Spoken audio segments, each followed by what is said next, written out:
sini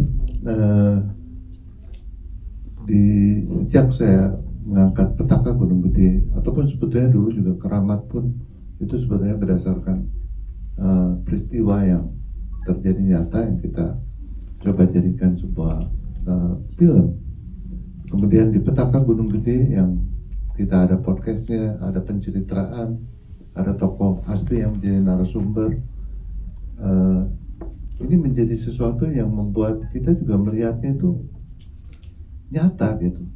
Jadi kalau nonton film horor kebanyakan kita kayak menyaksikan sebuah tontonan saja, sebuah peristiwa yang bukan kita alami.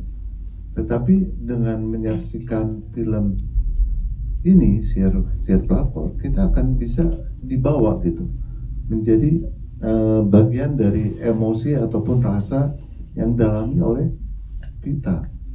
Ini yang membuat saya merasa bahwa ini beda. Horor yang seperti inilah yang akan membuat kita lebih seram, lebih mencekam. Tapi di samping itu juga kita mendapatkan pembelajaran. Di sini mungkin kalian bisa melihat jajaran cast kita agak berbeda dari film horor-horor kebanyakan. Ya, mungkin itu juga menjadi sebuah pertimbangan bagi kalian untuk menonton film ini, bahwa ini bukan horor biasa gitu. Ini horor yang cast-nya juga merasa bahwa menjadi bagian dari karya ini ada hal yang lebih yang bisa kita berikan kepada penonton. Itu yang akan kita sampaikan pada nanti tanggal 31 Juli. Jadi bersiap-siaplah dari sekarang untuk mengikuti perjalanan Siar Pelakor ini, perjalanan kita, dan kita siap-siap untuk belajar untuk tidak sampai mengalami apa yang dialami oleh keluarga kita. Pada kesempatan ini secara khusus saya juga mengaturkan terima kasih kepada kita, di mana Fit, ya, apa kabar Fit? Ya, saya sangat salut dengan ketegarannya, dan tak tahu ya apa perlu saya ceritakan Bob yang peristiwa, mungkin nanti Vita kalau misalnya mau diceritakan yang peristiwa yang terakhir. Jadi banyak hal di film ini yang diceritakan, juga hal baru yang belum diceritakan mungkin sebelumnya di podcast, dan tentunya akan menjadi berbeda karena penceritaan dengan visual dan audio yang mumpuni, ya, dari karya sutradara Bobby, cast yang begitu luar biasa, tim yang begitu hebat, akan membuat kita mengalami sendiri apa yang dialami oleh kita. Tentunya saya masih pakai baju ini Petaka Gunung Gede. Iya. Karena menurut saya Petaka Gunung Gede punya cerita yang unik dan kuat, dan saya rasa di Siar Pelakor ini pun sama. Ada hal yang bisa kita ceritakan yang lain yang tidak ada di film horor yang lainnya tentunya. Dan menurut saya film Siar Pelakor ini sangat penting. Karena itu ada bekal yang benar kata Pak Paulus yang kita bisa lindungi loh keluarga sayang kita dengan bekal yang kita dapat dari film ini gitu. Dan ya Upi emang keren banget sih kalau nulis skenario. Yes. Dan ya pokoknya nanti kalian bisa lihat di filmnya. Siap, terima kasih. Teman-teman menjadi saksi pertama yang menyaksikan trailer ya Mas yang ini dan juga poster.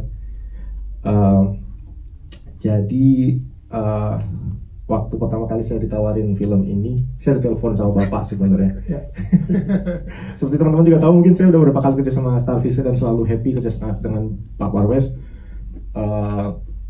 Saya ditelepon dan bapak bilang bahwa ini ceritanya bagus banget gitu. Ini bukan cuma sekedar horor yang dar-dar doang gitu, tapi basic dramanya kuat tentang family gitu. Sesuatu yang saya sudah lama tidak bikin dan saya sangat senang gitu bikin family drama gitu. Apalagi waktu itu disebutkan bahwa penulisnya Mbak Upi juga gitu, salah satu tokoh film yang saya kagumi. Terus saya dikirim skenario, saya baca, dan memang ceritanya sangat-sangat bagus, sangat-sangat mengharukan. Perpaduan antara cerita mistis tapi juga kental dengan drama yang kuat gitu, drama family yang kuat gitu. Terus saya mulai melakukan riset, saya ngobrol sama Mbak Vita, saya ngobrol sama Mas Fajar. semakin banyak hal menarik yang ditemukan gitu, semakin banyak hal-hal menarik yang ketika digali ada angle-angle yang mungkin saya bisa bilang nggak saya temukan di beberapa film horor yang pernah saya buat gitu. Terutama yang mungkin menarik adalah sebenarnya angle ini ya Pak, mungkin ya, bahwa kadang kita lupa bahwa dalam setiap keluarga yang berpisah atau perselingkuhan ayah ibu itu yang jadi korban bukan cuma ibu atau bukan cuma istri, tapi juga anak gitu. Terus saya merefleksi bahwa saya banyak banget punya temen yang ayah ibunya pisah dan anaknya memang sangat menjadi korban gitu. Entah orang tuanya tahu atau tidak gitu, memang si anak-anak ini pada akhirnya mengalami sebuah peristiwa yang sangat menyakitkan baik secara psikologis dan macam-macam gitu. Dan nah ini juga menurut saya salah satu sudut yang menarik yang mau kita angkat di sini, bahwa jangan lupa ketika ada perselingkuhan, anak itu jadi korban juga gitu. Terus saya nonton podcastnya juga yang dia tonton 3,5 juta penonton, yang luar biasa Mas Fajar. Udah banyak yang nonton dan memang surprisingly ceritanya menarik banget dari Mbak Vita. Kayak banyak hal-hal mistis yang kadang-kadang saya juga nggak paham bagaimana dunia sihir bekerja. Yes. Tapi semakin belajar semakin menarik gitu. Terus ngobrol-ngobrol sama Bapak, kira-kira filmnya mau dibikin seperti apa ya Pak? Kita horor jedor-jedor atau lebih ke psikologi ya Pak ya? Karena ini kan menarik banget nih ngomongin soal Mbak Vita dan peristiwa yang dia alami pada saat dia remaja gitu. Ya kurang lebih nanti mungkin bisa ditonton ya di filmnya tentang tapi something yang mungkin beda sih dari kalau udah beberapa nonton film horor saya. Ini adalah sebuah suguhan yang berbeda.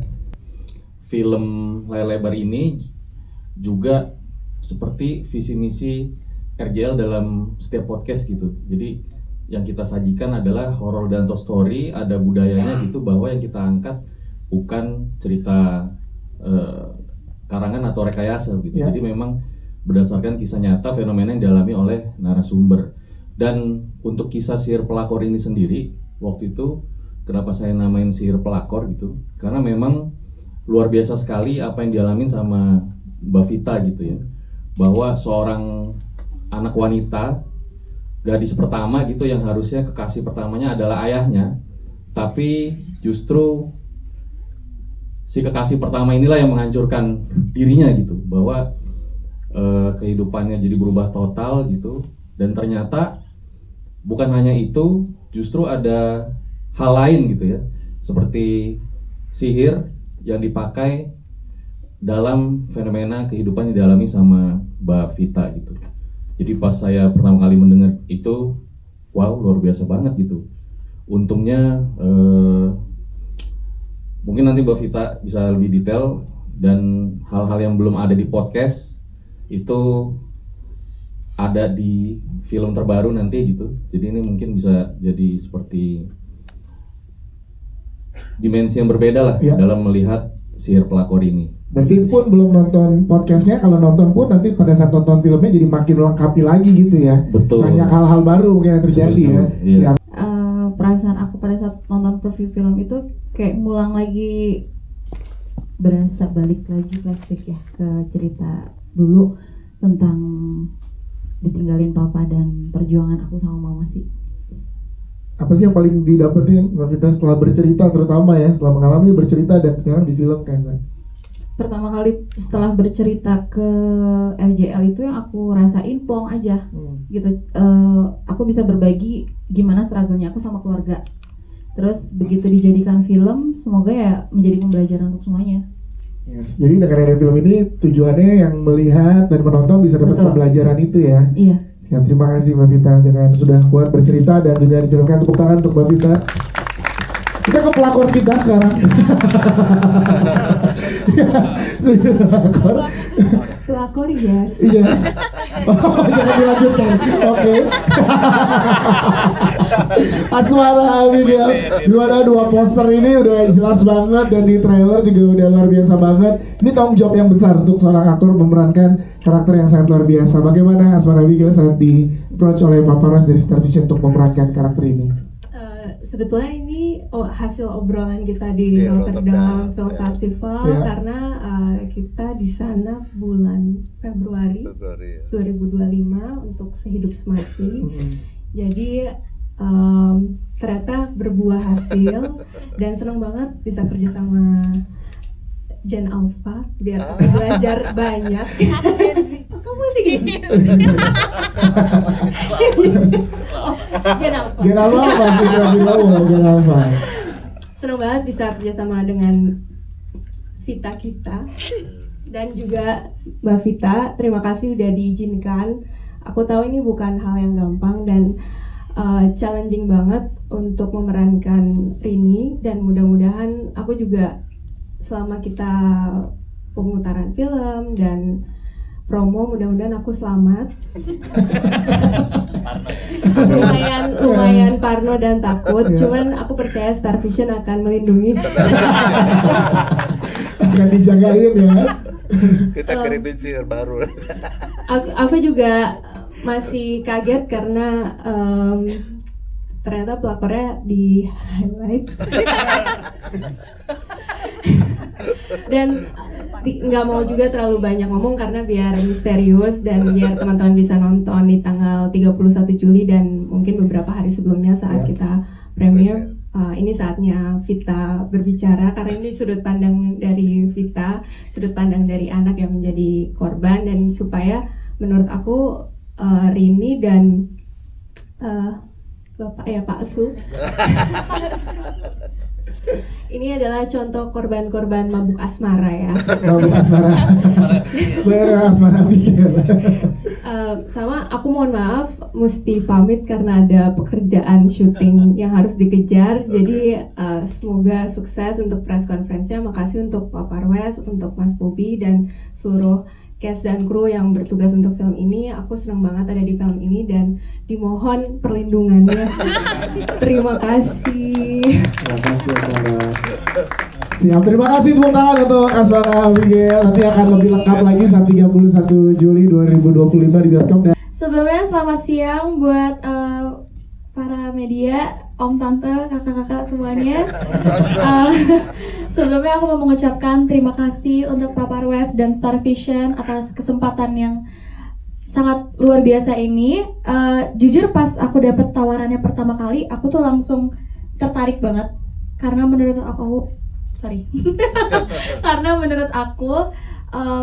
aku kan suka banget film horor ya, dan aku nonton banyak banget film horor. Tapi ini salah satu film horor yang ceritanya beda banget dari film-film horor lainnya. Terus juga pas aku tahu aku dapat peran Vita, aku merasa wow, aku punya tanggung jawab yang sangat besar sekali. Dan ini juga cukup challenging buat aku karena ini film horor pertama aku. Terus juga aku harus memerankan Kak Vita. Jadi itu tanggung jawab yang sangat lumayan berat buat aku dan challenging. Tapi aku super excited sama hasilnya nanti, dan aku juga berharap film ini gak cuman sekedar film horor yang kalian tonton, tapi juga film yang punya makna khusus, dan semoga ini bisa menjadi pelajaran buat semua. Jadi untuk nge-build chemistry ini, aku sama papa, sama mama, sama adik aku juga, itu kita sempet ada family day. Jadi kita jalan-jalan ke mall, terus kita banyakin quality time bareng-bareng, terus kita juga ngobrol-ngobrol. Jadi lebih ke lebih ke mengetahui satu sama lain lebih dalam sih. ya, itu dia. Tepuk tangan dong untuk Deona dong. Terima kasih. Jadi dikalahkan. Pertanyaan yang bagus. Yes. Itu yang akan ditarakan sama saya hari ini. Sebelumnya, assalamualaikum semua. Selamat siang menuju sore. Semoga semua kita dalam keadaan sehat walafiat. Terima kasih sebelumnya Pak Parwes, Mas Bobi. This is my first movie sama Mas Bobi. Kalau sama Pak Parwes sudah terakhir 10 tahun yang lalu. Dan itu juga 10 tahun yang lalu saya nggak main film layar lebar. Dan pertanyaannya bagus tadi, kenapa sihir pelakor? Saya bukan penggemar film horor juga, bukan genre yang saya kejar juga kan sebagai aktor. Saya lebih senang komedi action atau drama yang yang menghasilkan duitnya di TV. Ya bagus. Ya betul. Ya jujur aja gitu. Kenapa ini? Satu itu tadi yang udah diceritakan bahwa ini bukan seperti horor yang biasa. Selain dari kisah nyata, saya tertarik ada sisi dramanya lebih besar daripada horornya. Jadi dicampur itu, ini jadi hal yang menarik gitu di cerita itu. Jadi bukannya so sombong, tapi emang saya suka dengan cerita ini. Saya terimalah tawaran dari Star Vision. Dan cast-nya juga salah satu fans saya juga, idola saya juga, Marcella Jayanti. Terus juga ada Alfi Afandi, sahabat saya, jadi saya makin susah nolaknya. Dikepung teman-teman ya. Betul. Ya. Terus ternyata pemeran utama wanitanya anaknya Mbak Nola juga sahabat saya, jadi makin nggak bisa nolak juga. Insya Allah juga, karena saya tegang juga nih bisa nggak main layar lebar lagi gitu kan. Karena kan sangat beda ya Pak Parwes ya. Mas Bobby untung di sini sabar ngadepin saya yang terlalu sinetron. Enggak sih, bagus banget Mas. Mantan layar lebar. Tapi sekarang comeback layar lebar. Tepuk tangan dong untuk Bapak. Terima kasih. Baik, assalamualaikum warahmatullahi wabarakatuh. Alhamdulillah. Allahumma shalli ala sayyidina Muhammad. Kebiasaan malam-malam. Kebiasaan ceramah. Masya Allah, alhamdulillah. Apa kabar semuanya? Semoga Allah ridha kepada kalian semua. Allah kabulkan hajat kita semua, insya Allah. Terima kasih banyak buat orang tua saya, Om Parwes, Mr. Bobby, kakak itu, dan semua Alkes yang saya idolakan di sini. Ada yang kakak kelas saya ya, ada Kak Indra Birowo, kakak Fatir, kakak kelas saya. Kali kuliah, berbicara masalah film ini ya. Tadi Om Parwes sudah bilang bahwa ini film sangat dekat dengan kehidupan kita. Yes, it is. Pelakor begitu banyak beredar di antara masyarakat kita ini. Dan sihir, apakah ada? Ya, kalau kalian nggak percaya, ada beberapa muslim yang tidak percaya dengan sihir. Silakan, saya sarankan buka tafsir Ibnu Katsir dan tafsir Jalalain bahwa Rasulullah SAW pernah disihir, pernah disantet. Hadar Rasulullah pernah disihir, disantet. Ada tamengnya, ada. Baca kitab tersebut, dan di sini ini adalah Al-Quran lebih dari 75% isinya adalah sejarah yang untuk kita pelajari dan tidak terulang. Di sini kami menggambarkan sebuah sejarah, sebuah story yang agar tidak terjadi dan terulang kembali, dan menjadi pelajaran buat kita semuanya bahwa rumah tangga kita semua mudah-mudahan sakinah, mawaddah, warahmah. Dan tabengkan dirimu, kuatkan dirimu dengan mendekat kepada Zat yang Maha Segalanya, Allah Subhanahu wa Ta'ala. Masya Allah, terima kasih Bang Alfi. Jadi memang pemilihan Ustadz Ahmad tidak perlu pendalaman ya, karena sebentar ini mau ngobrol juga nih.